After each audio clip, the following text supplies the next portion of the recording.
Alrighty, what's up everybody, Peter Joseph here for a very late night video right here on the main channel, Killer of Demons 669. Thank you all for watching. Make sure you like the video, hit that subscribe button down there in my pants on this channel and my other 4 main channels, which are down there in the description box. And as always, follow me on Facebook, follow me on Twitter and Instagram, share the video all over the internet. Don't forget to tap that bell and treat it like it's your bitch. Slap that thing around, turn on all notifications so you don't miss a goddamn video, and if you do, well, fuck you, man. Pretty much, it is what it is. That's that. So, just a little quick intro, and then, it's 2:30 in the morning here in the Northeast, and, apologize for this video being a little bit very late, but I had a lot of things to do today. I went out with my parents and Rosa to lunch, and then, me and Rosa hung out in, hung out in the city earlier tonight, and then we got home like 2 hours ago, and I was like half tired, so I took a little bit of a nap, and Rosa was like passed out, so wanted to get this video done a little bit early. Wanted to get this video done now because tomorrow, I really don't want to really do it tomorrow because I got a lot of things to do tomorrow. I got some yard work to do, and I just want to take a day to myself tomorrow. I mean, I will be doing a video tomorrow with the NFL schedules coming out, so I'll be doing that tomorrow evening, tomorrow night on the Shadows Lair channel, episode number 65. So we're doing that. But most of the day, I will be taking time for me because I need some time off, like I did today. Took most of the day off, and was with my family and with Rosa, and you know, went to the city because it was a nice day. Wanted to just hang out in the city with Rosa and grab something to eat, and came home, and it was a little, nerve-wracking because of the trains and everything, pain in the ass. And, thankfully, we got home, we got on the bus in time, and then, we got home in time, and then, had to feed Zuzu, and then, like I said, I took a quick power nap for about 2 hours, and then I just got up, and then, wanted to grab a late night snack, and I was like, let me do this video now because I don't want to do it tomorrow because I'll be too busy. So we got that. So hope everybody had a great Saturday. Nice 80-degree day, and it was supposed to rain. Looked like it was gonna rain, but didn't really rain much. So, but it was still a nice day. And tomorrow is gonna be a little bit cooler. Right now it's 64 degrees. So tomorrow is supposed to be about 70 degrees, so it's gonna be a little bit cooler tomorrow and Monday, and then Tuesday's back up to 80 again, and then gets a little cooler. Then by Friday we're getting more rain. So next weekend might be a little bit of a pain in the butt, which sucks because I have a big weekend next weekend with a concert, then an indie show, and then I might be going to a party on Sunday, so from one of my friends. So got all that. So next weekend's gonna be busy. Next 2 weekends are gonna be really busy for me, and I'm gonna try to get everything done in the middle of the week. This week and next week. Get everything done with Night of Champions predictions, Double or Nothing, and Battleground predictions. Then the reviews for Memorial Day weekend. I don't even know what I'm doing Memorial Day weekend right now. I might be here. I might be going away. I don't know yet. But Rosa's doing a little bit better. She's still, got her aches and pains and everything. Grandson's doing better. Stepdaughter's is slowly getting better. So hopefully by, I'd say the start of June, I will probably be hopefully going on my vacation for a month. So I'll be off YouTube for about a month. Probably sometime in June. And I will be coming back probably around July 4th. Maybe a little bit after July 4th. And then the rest, I'll be here the rest of the summer. And then we'll see what happens in the fall and the winter. But we're taking baby steps right now. I got a lot of things going on in my life right now that I got to take care of. And one of them is going to be my mental health. So when I do go on vacation, that's my mental health break, and I'll be out for a month.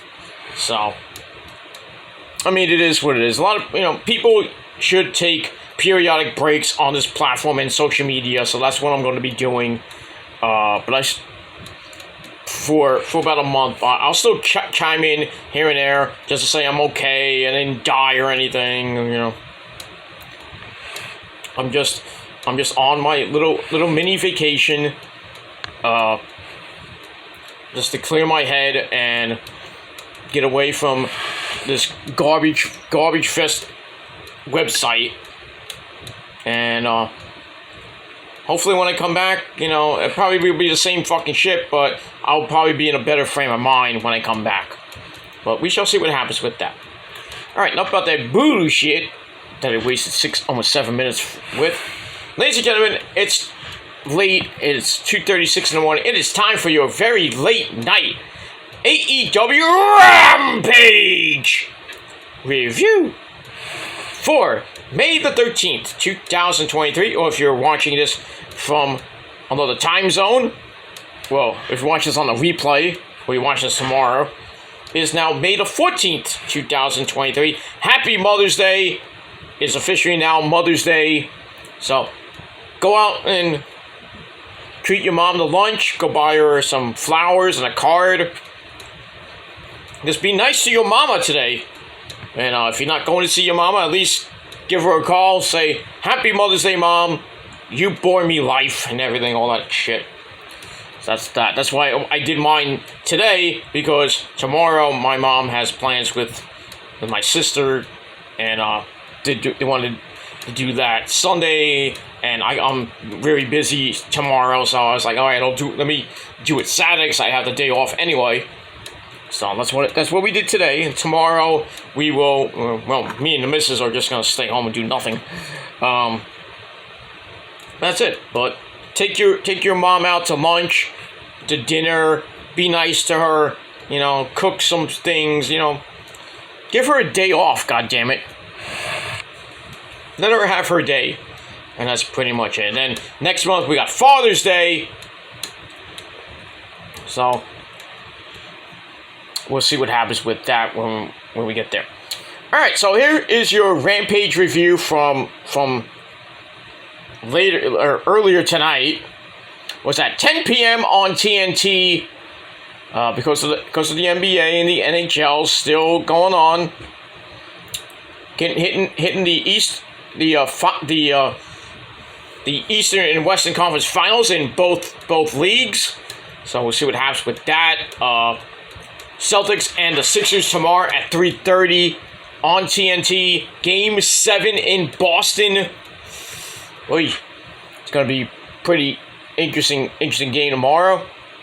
See what happens with that. In the Western Conference and the NBA, we got the Lakers beat the champions. The Golden State Warriors are out, so we're going to get a new champion this year. So the Lakers are going to be facing Denver in the Western Conference Finals, so that's pretty damn nice. And for you New York Knickerbocker fans, choked at the worst time. Down by 2. Knicks had the ball, and the Heat steal the ball, and that was basically the game after that. So the Heat win 4 in 6 games. They now await the winner of the Boston Celtics and the 76ers. That I think Game 1 will be Monday or Tuesday night in the Eastern Conference Finals, and Hockey, we don't give two shits right now. But that's going to be in the East and West Finals pretty soon. So, probably by Memorial Day, we'll be talking about the NBA and Stanley Cup Finals. So, we got that. So, Rampage will be back on its normal schedule, probably in about, I'd say, a couple weeks. And then you got Collision coming up June the 17th, a month from now. So, a lot of good shit coming your way in AEW land. There we go. Dynamite this week with that big, huge announcement with the AEW TV deal that Tony Khan's gonna give more information on Dynamite with AEW Warner Brothers, the $1 billion TV deal. It's gonna talk about Collision on Saturday night at 8 p.m. on TNT, June the 17th, with CM Punk coming back. Oh, it's gonna be massive. So we got that. But at least AEW's rating went up 800 and just under 900,000. But still, pretty better than the week before, which is like 730-something thousand. So, you got that. Alright, so let's get to Rampage. And we started off Rampage with the opening sequence. And we have good old JR, Jim Ross, the man behind the mask, Excalibur, and my good friend Tony Baloney Schiavone on commentary. And we're in Detroit at the Little Caesars Arena, where we were for Dynamite. So we got that. Alright, so we start off with match number 1, 6-man tag team action. We have the Butcher and the Blade, and along with Kip Sabian, along with his hot, gorgeous wife, Penelope Ford, they take on the team of the acclaimed, my friends, the acclaimed of Max Caster, Anthony Bowens, and Daddy Ass, Billy Gunn. And just remember, ladies, scissor me, mommy ass! I would do some scissoring with Rosa, but she's not well right now. Damn. Maybe tomorrow. We'll see what happens with that. Alright, so the match was pretty decent. Max Caster comes out, raps about various things, and he made fun of the Butcher's mustache, which was really large. Like he needs to shave that shit. He said the Butcher has the worst mustache since Vince McMahon. Oh ho! Boom. That was nice. That was nice. I love that. I love the Acclaim. Who doesn't? I mean, if you don't like the Acclaim, there's something wrong with you. And that's pretty much it. Alright, we start Fast and Furious with the Blade getting caught in the wrong corner, backdropped out of it for a big crash. Then Anthony Bowens said, "Scissor me timbers," which makes it even worse for the Butcher, the Blade, and Kip Sabian, because they were getting the butts kicked for the beginning of the match. Butcher comes in and sends Bowens hard into the corner. As the fans want Daddy Ass, Billy Gunn. Go to break, we come right back. Bowens kicks his way out of trouble, gets the hot tag to Daddy Ass, who cleans house, including a big power slam on the Blade. And then all 6 men are in the ring. The Acclaim and Daddy Ass get the advantage. Bowens hits the Arrival on the Blade, and Max Caster comes off the top rope with the mic drop elbow. Not like the Macho Man elbow, yeah, raining down from heaven. Ain't that right, Miss Elizabeth? That's right, Randy. Exactly. So the Acclaim get the win in over 8 minutes. Match was alright. Gave it 2.5 out of 5 stars. And that's pretty much it. And then afterwards we scissor, we have fun. That's all that matters. Alright, then we go to a segment with QTV with QT Marshall, not Aaron Solo be bookie, and the beautiful, vivacious Harley Cameron, or Danny L for you people that don't know who she is. But you do know, now you know. If you look her up and look at her sexy pictures. But anyway, they talk about about AEW going to England for All Out. QT mentions they sold 60,000 tickets. Well, QT, I think you need to update your news, because it's over 70,000 tickets and counting for All In August the 27th at Wembley Stadium in London, England. So 70,000 and counting. Get that. And then Danny L says some weird stuff. It's like, hey, do you know if you're British and you live in America, you're called British? Danny?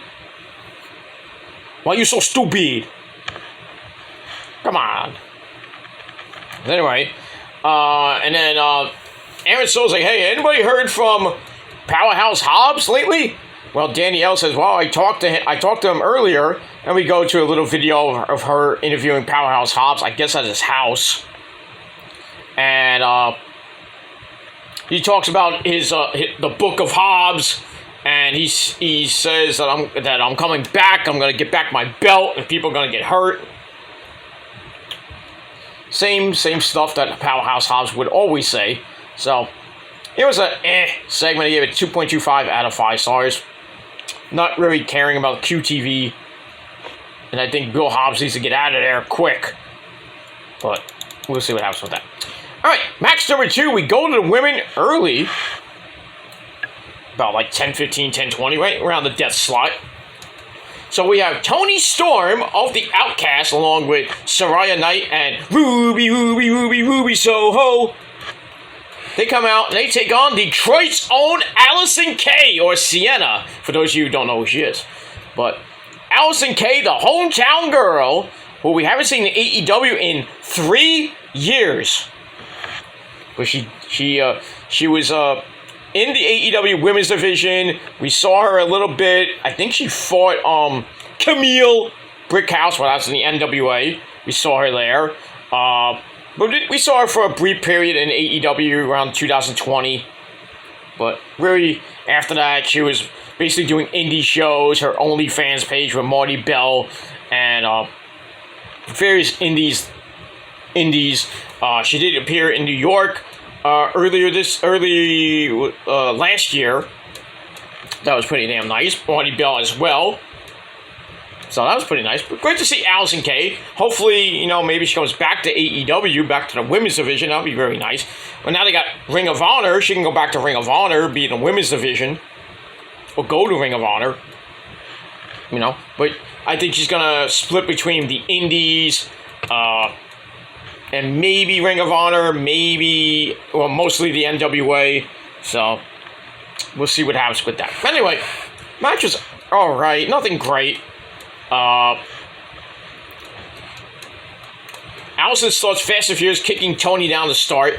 Saraya then grabs her boot for a distraction, and Toni takes over. They head to the outside. Allison Kay gets sent into a whole ton of things on the outside, putting her in big trouble. Toni brings her back in. Allison makes the comeback, including a big-time clothesline for a near fall. She hits a sunset flip driver. Plans Toni. She looks to go for possibly the AK-47, but Saraya Knight and Ruby Soho offer a distraction from different sides of the ring. Obi Edwards is trying to stop them, which allows Toni to get a near fall off a small package. Allison gets sent into the corner with the running sexy hip attack, and then Toni picks her up, hits Storm Zero, 1, 2, 3, in just under 5 minutes. Toni Storm gets the win. In the match, I gave 2.5 out of 5 stars. Sucks that Allison Kay had to lose in her hometown, but what are you going to do? And that's pretty much it. Alright, then we get a video from the Ass Boys, Colton and Austin Gunn. They're not too happy about losing their titles to FTR a few weeks ago, or with shoddy refereeing by, guess who? Obi Edwards.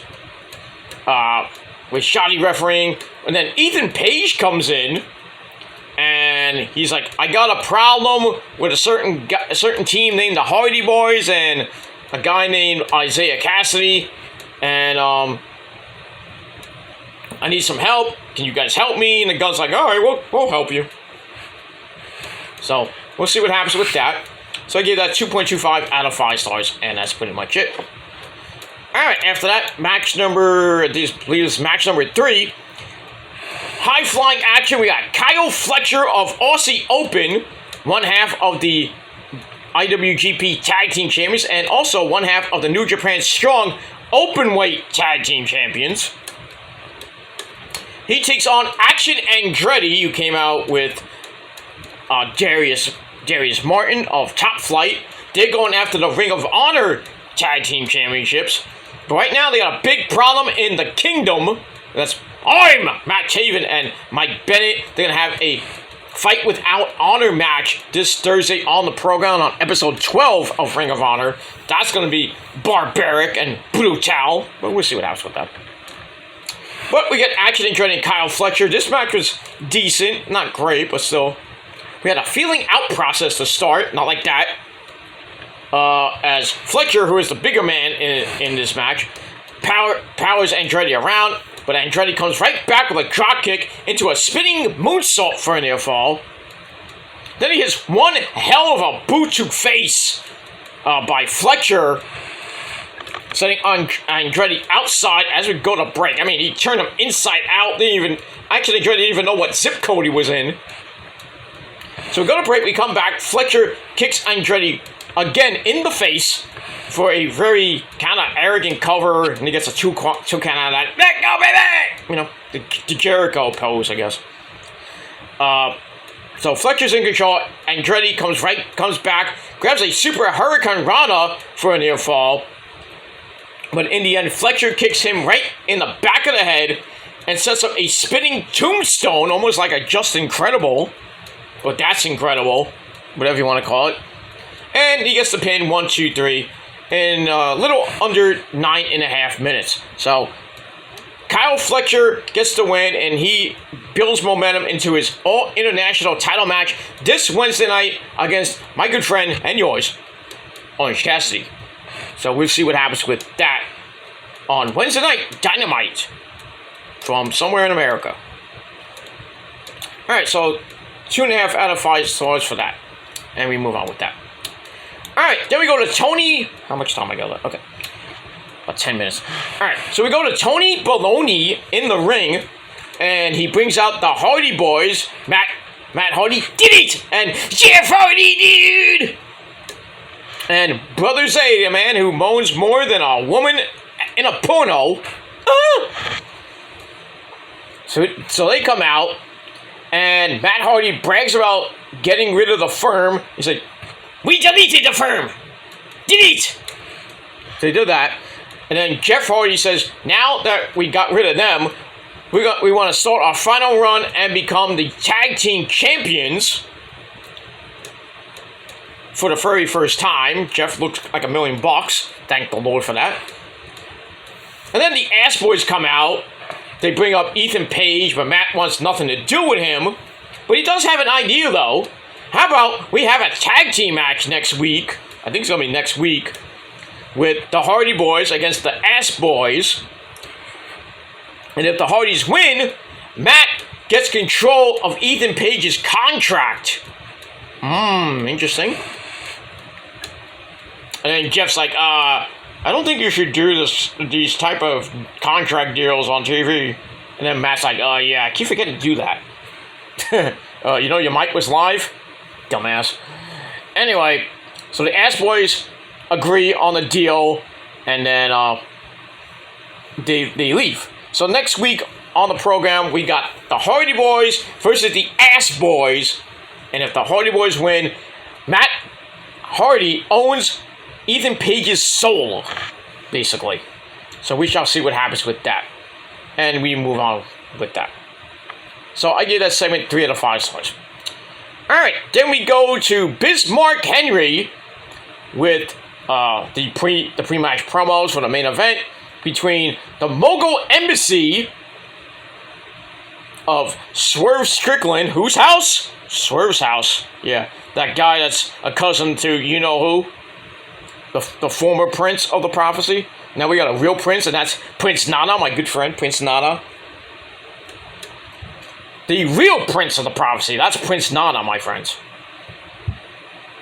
We in the money, we in the money. Do. That man is a magician. He is the man. If it wasn't for him, I would have never met Joel Maximo. And I would never got my foot in the door in the wrestling business. Just saying. Just saying. Without Prince Nana, I would not be, I would have never met Joel Maximo and get the opportunities that I almost had with Joel. Besides getting a little bit of training in. And getting to go to FSW shows and FBW and then Tier 1 here in Brooklyn. But I was trying to get my foot in the door with commentary, but they already had a commentary team that sucked. But I had my foot in the door, got a little bit of training, but it kind of didn't work out between me and Joe. We're still good friends though. But me and Nana are good friends as well. But I would love to ask him for help getting back in the wrestling business, but never say never. Always follow your dreams. If you know somebody in the wrestling business, like I know Prince Nana, maybe I'll hit him up on Twitter, or I have him on Insta. I think I have him on Instagram and Facebook. So maybe I'll hit him up one day and say, hey, any wrestling organizations that need another commentator, or gotta set up the ring? No, not set up the ring. Just don't let me go to that promotion that I hate. Fuck that promotion. I hope that promotion goes out of business. But no, I shouldn't say that, but yeah, I don't want to even go there. I'm not even gonna say it. But that's another story for another time. That I really don't care about that promotion that gets 25 people at a house show. So sad. How do you get 25 people at a house show last summer? I don't know. Go figure that one out. Should have never went to that show. But you live and you learn. Wish I got my money back for that show, but I didn't. Because I already paid for the ticket ahead of time, and I never got it back. So I lost $30. Who gives a shit? Get it right back because I got my paycheck the same day of the show. So I care less. But anyway, move on. All right, so the Mogul Embassy of Swerve Strickland and the Machine, Brian Cage, as they take on the Dark Order of the Beaver Boys, Johnny Hungy, John Silver, and Alex Reynolds, with Evil Uno at ringside. So we get that, and it's time for the main event. All right, so also the Gates of Agony, Toa Loa, and Quan. I don't like Quan. We get that. So, kind of a back and forth match. It was okay, nothing great. 10.5 minute match. Lots of flippy dippity doos. But in the end,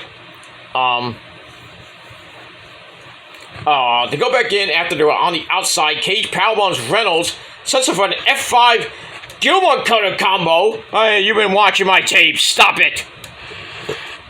For a near fall. I don't know how you kick out of that. Hit an F5 and he flakes on the ground. Pick him up, hit a Gilmore Cutter. Why don't you just set him up in an F5 position and then you spin him around, hit the Gilmore Cutter at the same time? Brian? Do I have to teach you everything, Brian? Could steal Melissa Santos from you. God damn it. Should have been with me. But I digress. Melissa Santos. Caliente. She's hot. But we knew that already. Anyway, Silver comes in with an insecurity to Brian Cage, and Reynolds is back up to kick Swerve right in his ugly face. But Brian isn't having that, and gets up, hits we get the JML driver by Swerve into the drill claw for stereo pins on both members of the Dark Order. 1, 2, 3, in just under 10.5, basically 10.5 minutes. The Mogul Embassy pick up the win, and that's pretty much it. So I gave the match 3 out of 5 stars. After the match, the Gates of Agony come in, as Evil Uno was checking in on his his little buddies, but maybe you should have not came in the ring, as the Gates of Agony beat the fuck out of him. And then we get a big old beat down on the Dark Order, and then naturally limitless Keith Lee and Dustin Rhodes come out with various weapons. What are you doing, cat? Anyway, they come out with various weapons. Dustin Rhodes comes out with a pipe and a chain, and Keith Lee comes out with a sanction. The rope. When you go through the velvet rope, you have that thing there that holds the rope. He took that and brought it to the ring. I'm like, where did you find that? Weird. But anyway, they come down, and Mogul Embassy heads for the hills. And, still the ever-growing feud between Swerve and Keith Lee. And now you put Dustin Rhodes involved, and then Swerve gets with Mr. Prince Nana and the Embassy. And then we got a big old crap fest. And that's pretty much it. So, looks like we're going to see what happens next week on the program between the Mogul Embassy and Naturally Limitless. And that's pretty much it. So that really ends Rampage tonight. It was a pretty decent show. I don't know when Rampage is on next week. I have to check that. But check your local listings for the time and date of Rampage next week. Might be Friday at an early or a late time, or it would be on Saturday, but we'll see what happens with that, and we move on with that. Alright, so my final rating for Rampage, I gave it 6.25 out of 10 stars. It was an okay show. Hopefully they do a pretty decent rating, unlike the last 2 weeks, which got under 300,000 views. So I'm hoping they get over 300,000 views this week, but we won't know until probably tomorrow or by Monday. And that's pretty much it. Alright, everybody, that's pretty much it. I'm going to bed. It's 3 o'clock in the morning, so I'm going to bed. And you should too. So I'm Peter Joseph signing off. Peace out, rock on and rock hard with your coat. And if you're not down with that, that's just too goddamn bad, because I got 3 words for you. Fuck you, man. And that's pretty much it. Happy Mother's Day, everybody. And I'll see you guys again next time. Peace.